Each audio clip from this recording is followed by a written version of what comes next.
নমস্কাৰ, মই অম্বিকাই আপোনালোকৰ মাজলৈ আকৌ লৈ আনিছোঁ এটি নতুন কবিতা মিণ্টু ডেকাৰ লেখাৰে। ভাল লাগিলে সকলোৱে কমেণ্ট কৰিব আৰু লাইক কৰিব, শ্বেয়াৰ কৰিব আৰু বহুত বহুত মৰম দিব। ভালপোৱাৰ কিছু অনুভৱ। ভালপোৱাই কেৱল হৃদয়ৰ প্ৰয়োজন পূৰণ নকৰে। এই ভালপোৱাই নিজৰ মাজতে নিজকে বিচাৰি চাবলৈ শিকায় আৰু জীৱনৰ ৰংবোৰ বুটলি বুটলি প্ৰতি মুহূৰ্তকে উপভোগ কৰিবলৈও শিকায়চোন। এই ভালপোৱাবোৰেই হৈ পৰেচোন তীব্ৰ ৰ'দৰ পিছত ভাগৰুৱা সময়ৰ জিৰণিৰ ছায়াময় এখন কোলা। সঁচা ভালপোৱাই নিবিচাৰে বন্ধ কোঠালিত প্ৰেয়সীৰ উষ্ম আলিংগন, নিবিচাৰে অন্ধকাৰৰ গলিত প্ৰেমৰ অন্বেষণ কৰিবলৈ।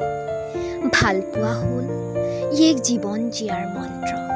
ই কাৰোবাৰ জীৱন কাঢ়ি আখৰিক তৃপ্তি লভিব নোখোজে।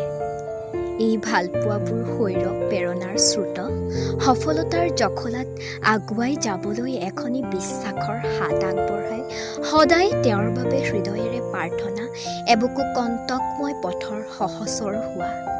তেওঁৰ বাবেই হৃদয়ত এসাগৰ মৰম, একাজলি ভালপোৱা। এয়াই চাগে হ'ব পাৰে ভালপোৱাৰ সংজ্ঞা।